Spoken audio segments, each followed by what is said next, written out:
સ્વાધ્યાય 5.1 IMP question number 2, જ્યારે પ્રથમ પદ એ અને સામાન્ય તફાવત ડી હોય ત્યારે પ્રથમ 4 પદ શોધવાના છે.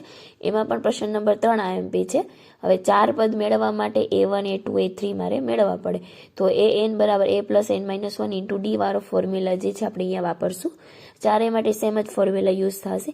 અને પ્રથમ પદ એટલે A1, મને a બરાબર 4 મારી પાસે છે. હવે a બરાબર 4 મૂકું અને ડી બરાબર -3 મૂકું તો A1 જે છે મને શું મળશે? 4. એવી જ રીતે મારે શું કરવાનું છે? A2 A3 અને A4 પદ જે છે મેળવવાના છે. n બરાબર 2 મૂકીએ તો 2 - 1 એટલે 1, તો 4 માંથી 3 બાદ કરું તો શું જવાબ આવશે? 1. તો A2 બરાબર મારું 1 મળે છે. હવે A3 બરાબર આપણે 3 મૂકવાના છે. 4 માંથી 6 હું બાદ કરું તો -2, તો મારું ત્રીજું પદ થશે -2. એના પછી આપણે મેળવશું ચોથું પદ. હવે ચોથા પદની અંદર n કેટલો આપેલો છે મને?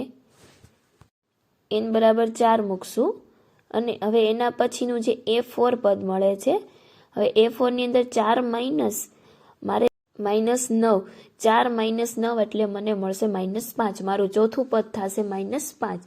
હવે એના પછી આઈએમપી છે પ્રશ્ન નંબર 4. એમાં હવે હું A2 A3 અને A4 ડાયરેક્ટ મેળવવાની છું. A2 બરાબર શું થશે? a plus n minus 1 into D. n બરાબર કેટલા મૂકવાના આવશે? 2. હવે -1 માંથી 1 ડી બરાબર કેટલા આપેલા છે? 1/2. હવે અડધામાંથી 1 આખું બાદ કરવાનું છે તો મને -અડધું એટલે -1/2 મળશે. હવે A3 બરાબર a plus 3 minus 1 into D. હવે a કેટલો આપેલો છે મને? -1.